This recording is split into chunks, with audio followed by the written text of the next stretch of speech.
Hi everybody, welcome to the War Room. Today on Tabletop Anarchy we're going to be looking at a game that three of us played at the UK Game Expo, and we've been lucky enough to be given this by Room17 Games.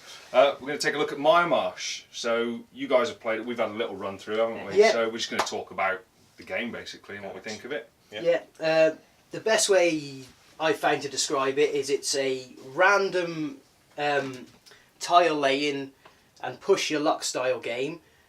Which is great because you shuffle the tiles up, put them down, and that means each game's going to be different. So the story of the game is you and your pals are a group of goblins vying to become the Goblin King, and you do that by completing missions, which is what each of these sort of hexes represent. So 1 being the easiest, 2, 3s up to your 4s. Now if you complete the 4, that's when you become the Goblin King.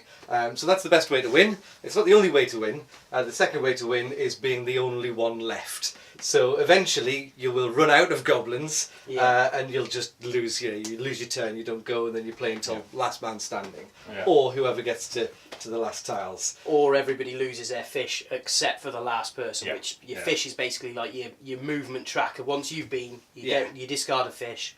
Your fish is like, that's your resource, isn't it? That's what you're using to move, exactly, and so on. Every time you complete a turn, you gobble a fish up, and then you move to the next player, and so on and so forth. And what I like about tiles, obviously the tiles are completely random, aren't they? So you just sort of stick tiles out, and they could all be they are all completely different. So if I was to move on to that tile, it's a lair, great. So a lair means I get a level 1 monster. A level 1, So it's the first one off the top. You stick that on the tile and it tells you that's a lair of cave rats. And I've got to complete that top quest. And you complete quests by rolling dice, depending on what the goblin you've got, the dice that you're gonna roll, and then whether I can kill that rat or I just try and defeat it and get away. It depends on how many dice I can roll and what I can get on those dice results, etc. We're going to do a little playthrough, in a little while, and that'll give you an idea of how the game actually plays. But yeah, I like the tiles, and they're quite fun. It's nice having too many of them as well, because it means you're always, so we've got 2 spare ones there. It means your next game, once you've shuffled them up, will sort of be different all the time, and there's too many 2s for 4, so you're never going to have the same. These are the best ones. These are the best ones.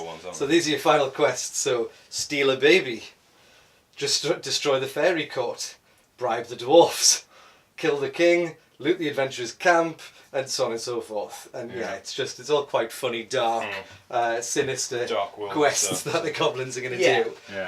Now the best thing is, if you die as a goblin, it's not game over for you. You do get to pick another random goblin.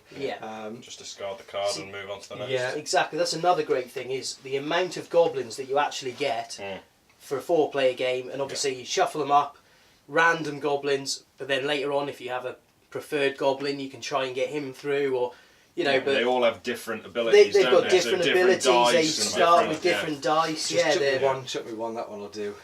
So just so we can show people. So we've got Spooker here, and you've got those coloured squares underneath his name. So he's got 2 green, 2 white, and a blue, meaning he's going to get 2 green dice, 2 white dice, and a blue dice when he starts the game. So they're the dice you're rolling to complete your quests. You always want feet, because feet are what helps you move. You definitely don't want a tentacle. You don't want, because that's when the swamp monster comes out. And obviously the daggers you use to stab things and so on and so forth. But you can, as you go on and complete some of these quests, gain extra dice, which is what these tokens are here. So you've got a black token, which is a dagger, that gives you a black dice. The map, which gives you a white dice. The rope gives you a green dice, and the little magic symbol gives you one of the blue magic dice. So you can keep sort of picking up extra resources to make you a bit tougher when you go into fighting, or go into trying to complete those last quests. And I think that almost covers it, didn't we? You've also got pets and spells. You gain them through gaining gold and moving back to your start. There's three grids on the start, and that's where you can go and buy and sell things. So you can also collect bones by defeating monsters throughout different layers, and then you can go back to the start, sell them, buy yourself pets which help you in fighting and mean you can carry more. You got spells as well, which always handy, Give you that little bit of edge when you're trying to get to that last quest. Exactly. Yeah. Anything you can pick up. It's just a lovely little. Dark. Yeah. Quite It is, simple. yeah, we had a great time with it. Yeah. Bit of skullduggery, bit of backstabbing goes on. If you die, you lose all your gear, which means other people can run in and pick it up. Yeah, You scatter the gear around, don't you? Yeah. You can move in for the kill when someone's. Yeah, it's lovely, and I think we've got to say, like the little miniatures. Oh, they're I so love cool, it. aren't they? Yeah, they are absolutely I brilliant. think he's called the Tank, is he, or something? Yeah, and Yeah, they are tank, fantastic, yeah. and we'll do you It's some great. close-ups of all of Yeah. this stuff, so you can see exactly what the components look like. Yeah. But the sculpts on the goblins are just outstanding, absolutely beautiful.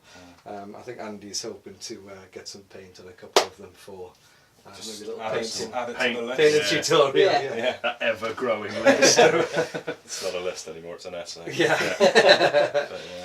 Cool. So if you're excited about it, let us know. It does go live on Kickstarter July the 2nd. So probably just after this video goes out. Probably about that. Yeah, about that time. Somewhere close. Yeah. So you'll get to see it. We're going to run you through some games, maybe some of the other sort of finer elements of it. So yeah, if you liked it, let us know. If you're looking forward to it, drop it in the comments below. If you're looking forward to seeing some more, subscribe, and we'll see you soon. Cheers. Cheers.